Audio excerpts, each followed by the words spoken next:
선물을 품으며 인사해 보도록 하겠습니다. 메리 크리스마스. 네, 메리 크리스마스. 여러분, 오늘 성탄절 아침 어떤 마음으로 이 자리에 나오셨습니까? 혹시 의무감으로 습관적으로 나오지는 않으셨습니까? 한국의 슈바이처 박사라고 불리는 장기려 박사님께서 이제 80세 생신 때 자신의 이야기를 했습니다. 지나온 인생을 돌아보면서 가장 기뻤던 세 가지 순간에 대해서 이야기를 했습니다. 첫 번째는 사랑하던 아들을 얻었을 때 기뻤다라는 거예요. 자녀를 얻은 기쁨, 너무나도 기쁘죠. 두 번째는 일제 강점기 시절에 송기정 선수가 올림픽 마라톤에서 금메달을 땄을 때 너무나도 기뻤다고 합니다. 민족의 자긍심이 올라갔던 그때 이 장기려 박사님이 너무나도 기뻤다라는 것이죠. 그런데 이 두 가지 기쁨과 비교할 수 없을 만큼 인생 통틀어 가장 압도적으로 기뻤던 순간이 있었다라는 거예요. 마지막 세 번째는 예수님께서 이 땅에 오셨다는 소식을 들었을 때 기뻤었다라는 거예요. 나를 위해 예수님께서 이 땅에 오셨고 예수님을 영접하고 내가 하나님의 자녀가 되었다는 것을 깨닫게 되었을 때 그 두 가지와는 비교할 수 없는 큰 기쁨을 얻게 되었다라는 겁니다. 사랑하는 성도 여러분, 그리고 우리 교육부서 모든 학생 여러분, 우리의 성탄절이 바로 그런 날이 될 수 있기를 바랍니다. 세상의 어떤 선물보다도 예수님이 나를 위해 오셨다는 그 사실이 우리에게 가장 큰 기쁨의 소식이 될 수 있기를 주님의 이름으로 축원합니다. 오늘 본문인 이제 요한복음은 다른 복음서와는 달리 예수님의 탄생을 아주 독특하게 설명하고 있습니다. 다른 복음서들은 예수님의 탄생에 대해서 천사의 수태고지 혹은 예수님께서 마구간에 가시고 구유에 태어나신 것으로부터 시작을 했다면 요한복음에서는 태초부터 계셨던 하나님이 이 땅에 오신 사건으로 선포하고 있어요. 그리고 그 사건을 한마디로 이렇게 표현할 수 있습니다. 빛이 오셨다라는 거예요. 여러분, 빛이 없는 세상을 상상해 보실 수 있겠습니까? 우리에게 빛은 너무나도 당연하고 익숙해서 빛이 없는 세상이 얼마나 끔찍할지 도저히 가늠이 안 됩니다. 먼저 태양이 사라졌다고 생각을 해보십시오. 지구상의 모든 생명체는 살 수 없겠죠. 태양과의 거리가 조금만 가까워지거나 멀어져도 이 땅에 있는 생물들이 살아가기가 참 어렵습니다. 그런데 태양 자체가 사라지게 된다면 지구는 온통 꽁꽁 얼어버리게 될 것입니다. 그리고 온 세상이 어둠으로 가득 차게 되고 절망과 죽음의 장소가 되겠죠. 그런데 태양뿐 아니라 빛이라는 존재 자체가 없어진다라고 생각해 보십시오. 이 LED 등도 없고요. 스마트폰 화면에 있는 불빛도 없고 인공적으로 만든 모든 불빛들이 사라진다면 어떻게 될까요? 네, 죽습니다. 맞아요. 아무것도 볼 수 없게 되겠죠. 내 앞에 있는 사람들도 알아볼 수 없고 나도 누군가에 의해서 알아질 수 없을 겁니다. 내가 여기에 존재하는지 사라졌는지 아무도 알 수 없고 관심도 갖지 못하겠죠. 아무도 슬퍼하지 않을 것입니다. 모든 관계가 냉랭해지고 무너지게 될 것입니다. 그래서 이 빛이라는 것은 우리의 존재와 지식과 관계에 있어서 절대적인 영향을 끼친다라는 거예요. 근데 성경은 예수님을 참 빛이다라고 말씀하고 계십니다. 여러분, 창조하실 때 하나님께서 가장 먼저 만드신 것이 빛이었습니다. 빛이 있어야 모든 피조물들이 살 수 있기 때문이죠. 마찬가지로 영적인 참 빛이신 예수님이 없다면 우리 인간은 살 수 없다라는 거예요. 하지만 안타깝게도 인간이 하나님을 떠나 죄를 지으면서 우리는 이 빛을 잃어버리게 되었습니다. 우리 내면에 영적인 정전이 일어난 거예요. 블랙아웃, 꺼멓게 된 겁니다. 어둠이 생기게 된 거예요. 빛이 사라지니까 당연히 어둠이 찾아올 수밖에 없게 되겠죠. 그래서 어떤 문제가 생기게 되었습니까? 빛이 없으니까 생명이 없게 됐어요. 우리 육신의 숨은 붙어 있지만 하나님과 관계를 나눌 수 있는 영이 죽게 되었습니다. 육신의 생명이 끝난 후에 영원하신 하나님의 나라에 들어갈 수 없게 되었습니다. 그래서 우리의 영혼을 살리는 생명의 빛이 비춰져야 하는 것이죠. 또 빛이 사라질 때 우리는 볼 수 없게 되었습니다. 빛이 하나도 들어오지 않는 방에 들어간다고 생각해 보십시오. 내 앞에 무엇이 있는지 알 수 없고 내가 지금 어떤 모습인지도 볼 수 없겠죠. 마찬가지로 사람에게 빛이 사라지게 되었을 때 하나님을 알지 못하고 내가 어디에서부터 와서 왜 살고 어디로 가는지도 알지 못하게 되었어요. 내 안에 어둠과 두려움이 가득 차고 자신에 대한 부정적인 생각이 자꾸 들게 되는 겁니다. 또 빛이 사라질 때 관계가 다 깨지게 되었습니다. 하나님을 예배하지 않고 하나님을 찬양하지 않게 되었습니다. 그리고 다른 사람들과의 관계에 있어서도 어떻게 대해야 할지 모르고 상처를 남기고 갈등을 쌓아두게 되는 것입니다. 그래서 빛이 사라지게 될 때 이런 치명적인 문제들이 생기며 고통을 받게 되었다라는 거예요. 그런데 하나님이 우리를 사랑하셔서 참빛을 다시 우리에게 보내주셨습니다. 빛으로 오신 예수님을 상징적으로 보여주는 장면이 바로 동방 박사들이 별을 보고 따라온 것입니다. 여러분, 예수님이 탄생하신 후에 동방 박사들이 특별한 별을 발견했습니다. 마태복음 2장 2절 말씀 같이 한번 읽어봅니다. 시작.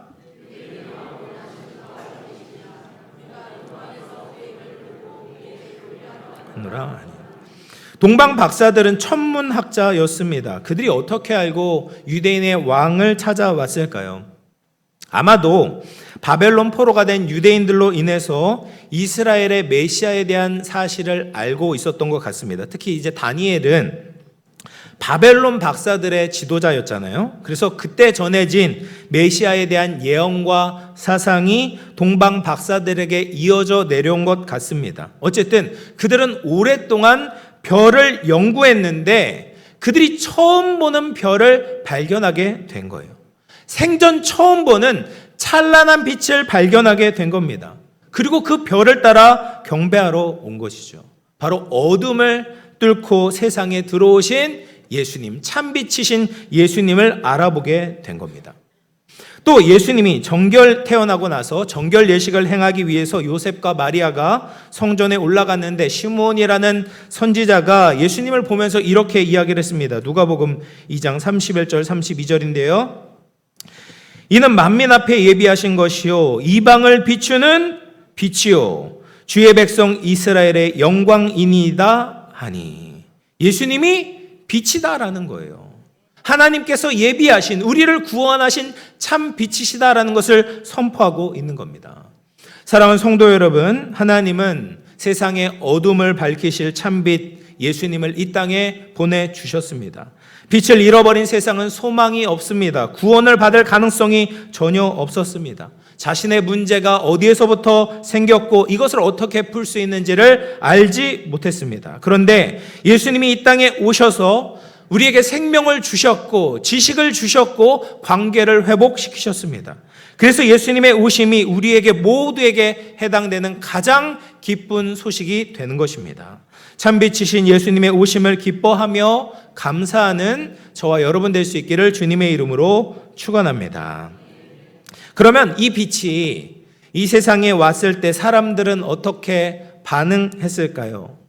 모두가 환영할 것 같지만 그렇지 않았습니다. 이 빛을 태하는 태도가 두 가지로 극명하게 나뉘게 되었습니다. 먼저는 이 빛을 거부하고 차단하는 사람들이 있었다라는 거예요. 요한복음 1장 11절 말씀을 같이 읽어봅니다. 시작. 자기 백성이 영접하지 아니하였으나. 여러분, 내가 다른 사람의 집을 불쑥 찾아간다면 내가 문전박대를 받아도 할 말이 없습니다. 그런데 내가 내 집에 들어가는데, 내 땅에 들어가는데 나를 막고 차단한다면 그것은 다른 이야기가 되는 것이죠. 주인을 환영하는 것은 너무나 당연합니다. 그렇지 않으면 오히려 불법적인 일인 것이죠. 그런데 예수님에게는 이 말도 안 되는 불법적인 일이 일어나게 되었다라는 거예요. 예수님이 만드신 세상으로 왔는데 수많은 사람들이 예수님을 영접하지 않았습니다. 예수님이 태어나셨을 때부터 그랬습니다. 예수님은 베들레헴에서 유대인의 왕으로, 이방인의 왕으로 태어나셨습니다. 그런데 정치적으로 보면 그 당시 팔레스타인 땅을 다스리고 있었던 헤롯 대왕이 있었다라는 거예요. 여러분, 헤롯 대왕은 진짜 왕이 아닙니다. 로마 황제에 의해서 그나마도 위임받았던 대리 통치자에 불과했습니다. 게다가 헤롯 대왕은 유대인이 아니라 에돔 족속이었어요. 권력에 기생하면서 사람들의 고열을 뽑아먹으며 유대인들을 괴롭혔던 사람이었습니다. 그런 가짜왕 헤롯 대왕이 메시아이신 예수님이 태어났다는 소식을 동방 박사들에 의해서 알게 된 것이죠. 여러분, 우리가 헤롯 대왕이라면 그 소식 앞에서 어떻게 반응하겠습니까? 예수님을 경배하겠습니까? 아니면 예수님을 거부하며 죽이겠습니까? 여러분, 당연히 경배해야 되겠지만 헤롯 대왕은 그렇게 하지 않았다라는 거예요. 예수님을 말로는 경배하겠다라고 이야기를 했지만 사실은 예수님을 죽이려는 마음을 가지고 있었습니다. 근데 이것은 헤롯 대왕만의 문제가 아니었죠. 바리새인과 사두개인과 수많은 서기관들이 예수님을 받아들이지 않고 영접하지 않았다라는 거예요. 그들이 왜 예수님을 영접하지 않았습니까? 예수님을 영접하기 위해서는 자신의 왕관을 벗어야 하기 때문입니다. 자신이 지금까지 누리고 있던 특권을 내려놓아야 하기 때문입니다. 헤롯 대왕이 그 자리에 올라가기 위해서 나름 얼마나 노력을 많이 했겠습니까? 로마 황제에게 정치적인 줄타기를 잘 하면서 겨우겨우 유대인의 왕의 자리를 얻게 되었을 겁니다. 그런데 그깟 아기 하나 태어난 것 때문에 이 모든 것을 내려놓아야 된다는 것을 있을 수가 없는 것이죠. 헤롯 대왕이 쌓아놓았던 모든 권력과 명예와 그 업적들을 포기하지 않은 겁니다. 근데 이것은 지금도 마찬가지입니다. 왜 사람들이 예수님을 온전히 영접하지 못합니까? 예수님을 주인으로 모시기 위해서는 지금 내가 쓰고 있는 왕관을 내려놓아야 하는 것이죠. 내 마음대로 살고자 하는 욕심, 내가 주인이 되고자 하는 자존심을 내려놓아야 예수님의 손을 붙잡을 수 있는 겁니다. 그래서 세상적으로 많이 가진 사람일수록, 내가 이룬 것이 많다고 생각하는 사람일수록 예수님을 영접하는 것이 너무나도 어렵다라는 거예요. 그 돈과 권력과 명예가 주는 달콤함을 버릴 수가 없는 겁니다. 그래서 예수님을 믿을 때 우리가 받게 되는 진정한 평안과 참된 보호가 아니라 가짜를 붙들고 살려는 사람이 많다라는 거예요. 또 왜 예수님을 영접하지 않습니까? 자기 행위가 악해서 어둠을 사랑하게 된다라는 거예요. 요한복음 3장 19절 20절 말씀을 같이 한번 읽어봅니다. 시작. 그 정죄는 이것이니 곧 빛이 세상에 왔으되 사람들이 자기 행위가 악함으로 악을 행하는 자마다 빛을 미워하여 빛으로 오지 아니하나니 이는 그 행위가 드러날까 하며. 예수님 앞에 자신의 부족함이, 자신의 악함이 드러나는 것이 싫다라는 거예요. 어둠 방에 빛이 비춰지게 되면 먼지와 더러운 것들이 다 보여지게 됩니다. 예수님은 마치 이와 같은 거예요. 우리의 삶을 그냥 적당히 덮어두지 않으십니다. 우리 안에 있는 죄와 미움과 거짓된 모습을 빛으로 비추시는 거예요. 그래서 어떤 분들은 이렇게 말씀을 하십니다. 예수님을 믿고 나니까 내 삶이 너무나도 불편하다라는 거예요. 예전에는 죄를 죄인 줄 모르고 지으면서 살아왔는데 예수님을 믿으니까 지금까지 내가 행한 모든 것들이 죄라는 것을 알게 되었다라는 거예요. 차라리 모르고 지었으면 편할 텐데 알고 지으려니까 너무 마음이 불편하다라는 겁니다. 하지만 여러분 기억하십시오. 예수님께서 우리의 부끄러움을 드러내는 것은, 치부를 드러내는 것은 나를 망신 주려고 하시는 것이 아니다라는 거예요. 나의 죄와 어둠을 모두 다 도려내고 치유하며 건강하고 당당한 하나님의 자녀로 회복시키기 위해서 우리에게 빛을 비춰주시는 거예요. 근데 내 어둠을 숨기려고 하면 숨기려고 할수록 우리는 헤롯처럼 예수님을 거절하게 된다라는 겁니다. 반면 빛을 보고 기뻐하며 영접하는 자들도 있었습니다. 동방의 박사들과 같은 사람들입니다. 동방 박사들은 큰 빛을 보고 아기를 경배하기 위해서 나왔습니다. 그리고 그들이 세 가지 예물을 드렸죠. 무엇을 드렸습니까? 황금과 유향과 모략을 드렸어요. 여기에는 놀라운 신앙의 고백이 담겨 있습니다. 여러분, 황금은 지금도 귀하지만 과거에도 가장 귀한 보석으로 여겨졌습니다. 황금은 특별히 왕을 위한 물건을 만드는 데 쓰여지곤 했죠. 그래서 우리나라 신라의 왕관들도 보면 다 금으로 장식이 되어 있지 않습니까? 그래서 황금을 드린다라는 것은 예수님이 내 인생의 진정한 왕이십니다라고 고백하고 있는 것입니다. 나의 생명과 나의 시간과 나의 일과 취미와 나의 인생의 방향과 목적을 다 예수님께 맞추겠다라는 거예요. 예수님의 말씀하시는 대로 행하겠다. 예수님의 말씀을 절대적인 명령으로 인정하겠다. 내 생각보다 높고 위대하시며 실수가 없으시는 예수님의 말씀에 순종하겠다라는 믿음의 고백이 황금을 드리는 겁니다. 또 유향을 드렸습니다. 유향은 제사장이 하나님께 제사를 드릴 때 쓰여졌던 향료였습니다. 예수님은 하나님과 우리 사이를 연결해 주시는 유일한 중보자가 되십니다. 왜냐하면 예수님은 하나님이자 사람으로 이 땅에 오셨기 때문에 우리와 하나님 사이를 연결해 주는 분이 되시는 것이죠. 그래서 우리는 예수님을 통해서 하나님을 알 수 있고 하나님을 만날 수 있습니다. 우리는 예수님을 통해서 하나님을 예배하고 찬양하고 기도를 올려드릴 수 있습니다. 마지막으로 예수님께 동방박사들은 모략을 드립니다. 모략은 시신이 부패하지 않도록 바르는 방부제였습니다. 이것은 죽음과 희생을 상징합니다. 이제 막 태어나신 예수님께, 아기 예수님께 이런 선물이 왜 필요하겠습니까?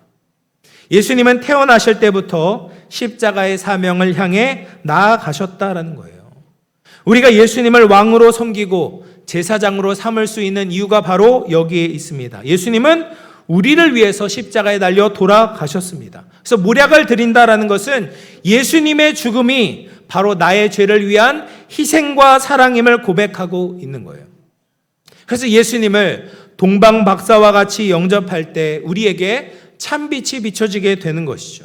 어둠이 물러가게 되고 우리의 삶에 새로운 역사가 일어나게 됩니다. 사랑하는 성도 여러분, 우리는 참빛이신 예수님을 영접하고 나의 구원자라고 생각합니다. 그런데 정말 황금과 모략과 유향을 드리면서 예수님을 영접했는지를 돌아보기를 소망합니다. 교회 나와 예배하고 있지만 아직 예수님은 내 삶의 왕은 아니다라고 생각한다면 예수님을 영접했다고 말할 수 있을까요? 예수님을 통해 하나님과의 온전한 관계를 누리지 못하고 있다면 예수님을 나의 주님으로 영접했다라고 말할 수 있겠습니까? 예수님의 십자가를 보면서 내 안에 있는 어둠을 참빛으로 비추기를 거부하고 있다면 예수님을 온전히 영접했다고 말할 수 없을 것입니다. 예수님이 우리를 향해 가지고 계시는 마땅한 권리를 인정합시다. 내 삶으로 모시며 참빛을 영접합시다. 이제 나에게 죄와 어둠이 거하지 못하도록 우리의 마음과 삶을 예수님으로 가득 채울 수 있는 저와 여러분 될 수 있기를 주님의 이름으로 축원합니다. 그리고 예수님을 영접할 때 마지막으로 어떤 일이 우리에게 생기게 되는가? 하나님의 자녀가 되는 권세를 얻게 됩니다. 요한복음 1장 12절 말씀 같이 한번 읽어봅니다. 시작. 권세를 주셨으니 창조의 빛이셨던 예수님께서 이 땅에 오셔서 우리에게 재창조의 빛을 비춰주셨어요. 그 빛을 영접하는 자는 하나님의 자녀가 된다라는 겁니다. 호칭만 바뀌는 것이 아니라 우리의 신분이 완전히 변화되어지는 놀라운 특권을 받게 되었다라는 거예요. 가끔 이제 예능 프로그램을 보면 연예인들이 재벌이나 매우 성공한 사람들을 보면서 장난삼아 이렇게 이야기하는 것을 보게 됩니다. 내가 아빠라고 불러도 돼요? 이렇게 얘기를 해요. 네. 농담이지만 뼈에 있는 이야기 아니겠습니까? 여러분, 내가 아빠라고 불러도 돼요? 라고 말해봤자 아빠와 자녀의 관계가 되지 않습니다. 내가 원한다고 그 관계가 맺어지는 것이 아닙니다. 그러나 아버지와 자녀의 관계가 되기만 한다면 아버지가 누구냐에 따라서 우리는 그 놀라운 모든 특권과 권한을 누릴 수 있다라는 거예요. 우린 그것을 다 알고 있는 겁니다. 일반적으로 자녀를 낳는 두 가지 방법이 있습니다. 먼저는 육신으로 자녀들을 낳는 방법이 있죠. 부모들이 10달 배 아파 고생하면서 자녀를 낳게 되면 부모와 자녀와의 관계를 가지게 될 수 있습니다. 근데 또 한 가지 가슴으로 낳는 방법이 있잖아요. 입양이라고도 부르죠. 여러분, 입양을 기다리는 아이들은 여러 가지 사정으로 육신의 부모와 떨어져 있습니다. 육신의 부모가 죽거나 육신의 부모가 안타깝게도 버리는 일들이 생기게 되죠. 이제 그들은 갈 곳이 없습니다. 그들을 사랑으로 맞아줄 만한 가정이 없는 거죠. 그런데 어느 날 그들과 아무 관련이 없었던 한 남자와 여자가 그를 찾아가는 거죠. 그를 보는 겁니다. 그리고 사랑하는 거예요. 그리고 자기의 자녀로 삼겠다고 결단을 하는 겁니다. 그렇게 부모와 자녀의 관계를 가지게 되면 자녀로서 모든 권한을 누릴 수 있다는 거예요. 그런데 하나님과 우리와의 사이의 관계가 마치 이 후자의 관계, 입양의 관계와 비슷했다라는 겁니다. 여러분, 하나님과 우리와는 본성적으로 같지 않습니다. 게다가 죄 때문에 도저히 좁힐 수 없는 격차가 있었습니다. 그런데 예수님을 영접할 때 하나님은 우리를 양자 삼아주시고 너는 내 아들이다, 너는 내 딸이다 라고 불러주시는 겁니다. 이제 하나님께서 우리의 아버지가 되셔서 우리의 삶을 책임져 주시는 겁니다. 우리를 보호하시고 우리를 인도하시고 우리의 필요한 것을 공급해 주십니다. 이것보다 더 큰 성탄의 선물이 어디에 있겠습니까? 얼마나 감사합니까? 그런데 하나님의 자녀가 된 우리에게 또 다른 권세이자 의무가 주어집니다. 그것은 바로 세상의 빛이 되는 거예요. 마태복음 5장 14절 말씀 같이 한번 읽어봅니다. 시작. 세상의 빛이라 산에 있는 동네가 숨겨지지 못할 것이요. 예수님의 참빛을 영접한 우리들은 그 빛을 반사해내는 반사체가 되어야 된다라는 겁니다. 하나님의 자녀만 이 세상에 거룩한 빛을 비출 수 있습니다. 하나님의 자녀만 이 세상 사람들에게 하나님이 살아계신다는 것을 알려줄 수 있는 거죠.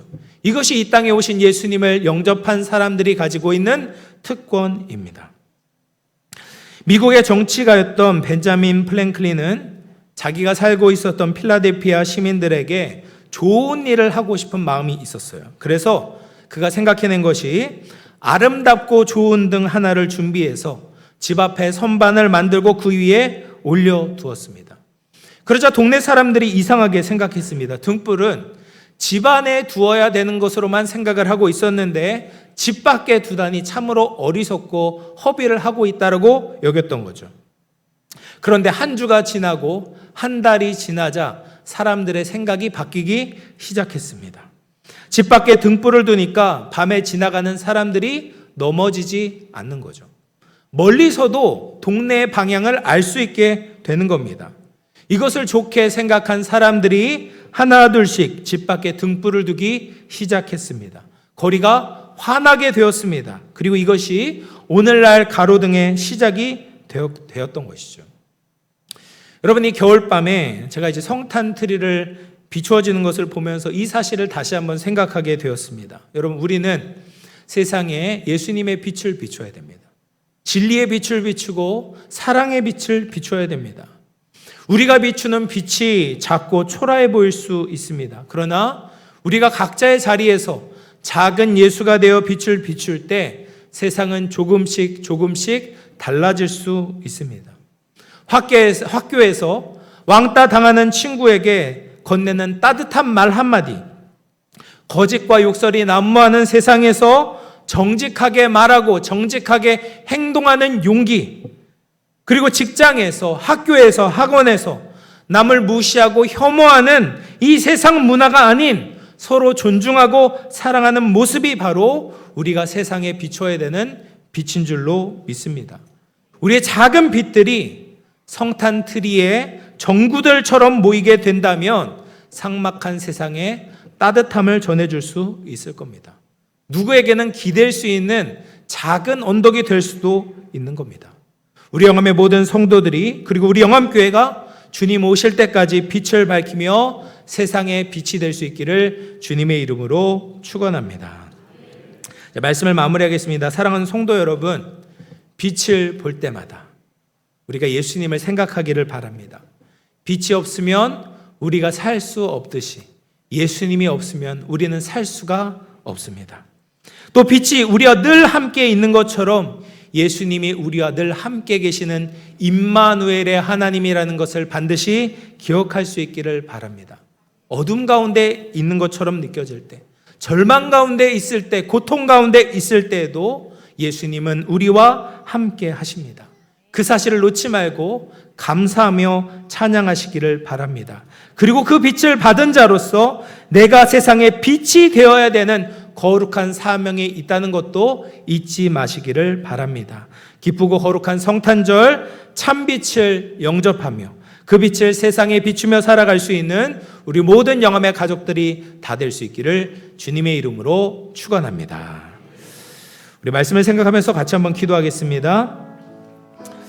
하나님 아버지, 우리에게 참빛으로 오신 예수님을 영접합니다. 나의 왕으로, 나의 중보자로, 나를 위해 죽으신 구원자로 영접합니다. 그리고 하나님의 자녀가 된 권세를 그냥 허비하지 않겠습니다.